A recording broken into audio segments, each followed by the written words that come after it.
What's good, Commanders fans, and happy Thanksgiving Eve. Just wanted to do a preview video for the game tomorrow.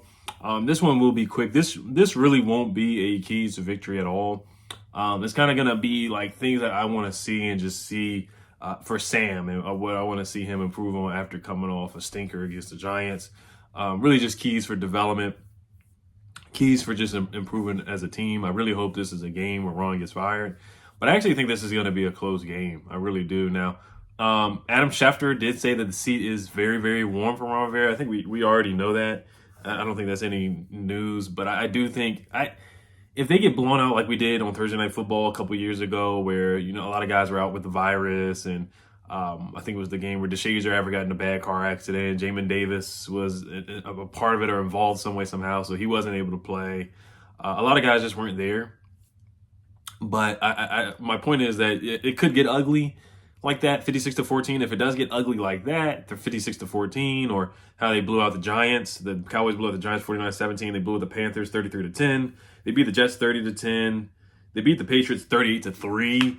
I think we're not going to score 3. We're going to score way more than 3. I think we're going to get in the 20s for sure. But if it is an ugly loss like that, 33, 56-14, something like that, 49-17, something like that, then I do think Ron will be fired. But then again, Josh Harris may just let Ron finish the season, play it out, and then he will drop the axe on Black Monday. So I'm content with it. I really wish Ron would have got fired on Monday this week, 2 days ago. But I understand he's just going to keep him in as a placeholder, and you could just let him go and see what Bieniemy could do. Just let him and Jack go. You're not going to win any games with them here. Maybe they might get a spark with Bieniemy as the head coach, kind of like the Raiders did with Antonio Pierce. So right now, I'm not even really focused on the game on Thursday. I'm just focused on our future and really just what Sam's going to do. That's what I'm focused on. The defense is awful. We're not going to get any stops. I would say keys to victory. You got to pressure Dak. You got to manufacture pressures. We don't have a stud pass rusher. F.A. Obata's done for the season. They just signed some guy. I can't even remember his name. They just signed a defensive end off of somebody's practice squad. I can't remember the guy's name, but if you remember the guy's name or know his name, you can comment down below. So we're going to have to manufacture pressure. This is not going to be a game where we get 9 sacks like last week against Tommy DeVito. It's just not going to be that way, but you can get pressure on Dak for sure. You can manufacture pressure. They do have a darn good offensive line, of course. Tyron Smith, Tyler Biadasz, Zach Martin. They have a really darn good offensive line. So they have a good team. They just beat up on bad teams, and I can't even bash them for that because we don't beat bad teams. We don't beat the Giants. We lose to the Giants. We lose to the Bears. Bad teams, we lose to bad teams, and we are a bad team. We're a bad, poorly coached team, and we're not a good team. When you turn the football over 6 times against the Giants, you're just not a good football team. It is what it is. We do have talent, but right now we're just not a good football team. We're just not. All right, keys to victory, really, honestly, our keys to development for the defense is let's try not to give up explosive plays, but this ties into prize picks as well for keys for victory. Injury report, too. Actually, let's go over the injury report first. Let's do that real quick. Alex Arma, hamstring, did not participate. He's going to play. Mail Forbes is going to play, most likely. DeJohn Harris is going to play. Khalid Hudson did not participate. He's most likely going to play with a back injury. Antonio Gibson was limited with a toe injury, so he may be back. That will be a big help. David Mayo was activated off of injury reserve. It's not really going to make a difference at all, to be honest. Jack Del Rio did say that would help Jamin Davis move to his natural linebacker position. Basically, he won't have to think too much. David Mayo will be out there and be the middle linebacker. Now, Ron did throw some shade at guys celebrating. Basically, he didn't say any names, but I think he was talking about Ben St. Juste, Emmanuel Forbes. They love doing this, the locked up thing, and Emmanuel Forbes loves doing the seatbelt. Every corner does that, so he's not the only one. But I forgot the quote. I can't remember it, but he did throw some shade at some of the DBs for celebrating a little too much. Curtis Samuel, full participant. He's going to play. F.A. Bottles on injury reserve. Sam Cosmi, full participant with a chest injury. James Smith-Williams is going to play. Did not participate, so we'll see if he plays too. He might not even play.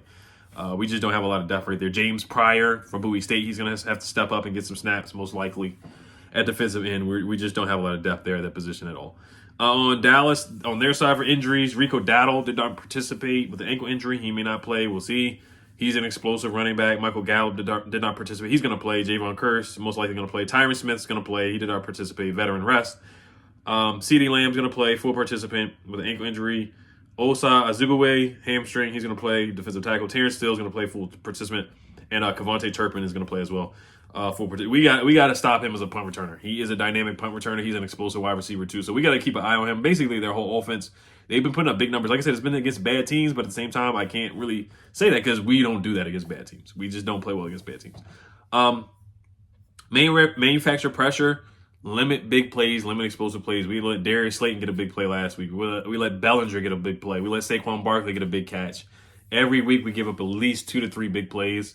The Patriots only didn't get a lot of big plays because Jalen Reagor dropped that pass. That should have been a big catch for Jalen Reagor when we play the Patriots. Other than that, and Ramondre Stevenson had a big run. So we got to slow down Tony Pollard, make them one-dimensional.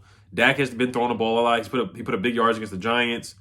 He's put up some big yards, and he put up big yards against the Eagles as well. So he's been throwing the football pretty well. He's had a solid season so far. Giants, I mean, their defense is terrible. He put up big numbers against them. I already said that. But yeah, my pick for Prize Picks, make sure you guys sign up. I am on a heater right now. Last week I hit pretty easily with Bellinger getting over, Sam Howell getting over passing attempts. I'm on a heater. The last few games I have hit. Terry's pushed at 5, but you still cash out with Terry pushing at 5 receptions. So that happened 2 weeks in a row. Tyler Lockett, I picked him to get over. Logan Thomas over receptions. That cashed like in the third quarter. So make sure you guys tell these picks on Prize Picks so you guys can make some money for, Black Friday coming up, Christmas coming up. Make sure you guys tell these picks on Prize Picks. Take advantage of this right now. They have a free square with Christian McCaffrey. My promo code is real Ed Oliver. You get 100% deposit match using the link down below in the description. So my picks for this week are pretty easy. I got Christian McCaffrey getting over a half a rushing and receiving yards. So that's a free square discount that they're giving everybody on Prize Picks. So he's easily going to get 1 yard. He steps on the field. He gets at least 50 yards rushing and receiving every game he plays. And I got Brandon Cooks going over 34.5 receiving yards. Brandon Cooks has played really, really well as of late. He's been clearing 34.5. He only did not get 34.5 receiving yards in one game in the last 5 games. He had 42 against Carolina, 173 against New York, and I think he's going to clear that again. Our pass defense is awful. Isaiah Hodgins had a quote that I thought stood out. He said, where is it at? He said, whether the Commanders adjusted the New York Giants' quick passing game, not really. Their main plan seemed to be what they wanted to play man and then let their D-line do what they do. They had some success with the sacks and stuff, but playing man in the NFL for an entire game is not easy. And we got guys who can make plays, so we started doing that, and I didn't really notice a counter. They stuck with their plan. So that's Jack Del Rio's plan, to play man with Emmanuel Forbes and Ben St. Juste, who cannot stick with receivers at all. So most likely we are going to get cooked this game. CeeDee Lamb, they have him over at 91.5. I'm not going to touch that because that's just way too high. He can certainly get it against us, but I'm just not going to do that. And on our side, I don't really like any props for us. They bumped Sam Howell up to like 255 passing yards. He throws the ball a lot because Bieniemy loves to throw the ball a lot. So I would take the over on that, but I'm just going to give you guys those 2 picks for the game on Thursday, Thanksgiving at 4:30. So, all right, just looking at the Cowboys overall, their defense, they force a lot of turnovers, man. You just can't turn the football over. This is simple stuff here, man. If you're going to turn the ball over like we did last game, it's going to be a blowout easily. Deron Bland has 6 pick sixes on the season. Michael Parsons has a bunch of sacks. DeMarcus Lawrence can get pressure on the football for sure. Stephon Gilmore, Terry cooked him last year with the Colts. So I would target Gilmore, honestly. I would go right at him every single time. I don't think he can stick with Terry at all. We have to get Terry more touches. He cannot just get 5 catches. Like, we got to feed him. He should be with the elite receivers like Jamar Chase, Justin Jefferson getting 10 catches, Tyreek Hill getting 10 catches, Stephon Diggs getting 10 catches, CeeDee Lamb getting 8 to 10 catches, A.J. Brown getting 8 to 10 catches. That should be Terry McLaurin. He should not be getting 4 to 5 to 6 catches a game. He should be getting more targets and more touches. De'Ami Brown, I hate to bench him or demote him, but we just don't have time for drop passes and whatnot. Jahan Dotson, you got to get him the football too. Let's establish a run game. Let's have some balance here. Get B-Rob involved, Antonio Gibson involved.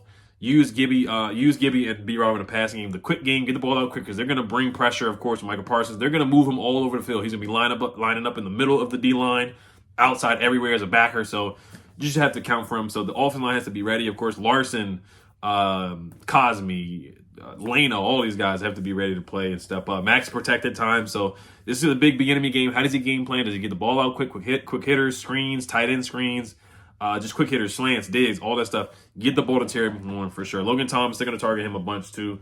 Might want to take the over his receiving yards as well. But defensively, just keep it simple, man. No big plays. Mix and match coverages. I would not play a man a bunch like we did against the Giants where he's just getting cooked every time by Saquon and Hodgins and those guys like that.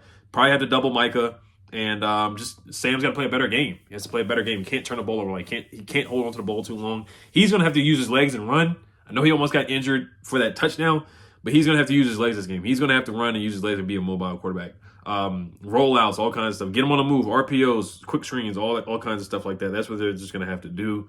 No explosive plays.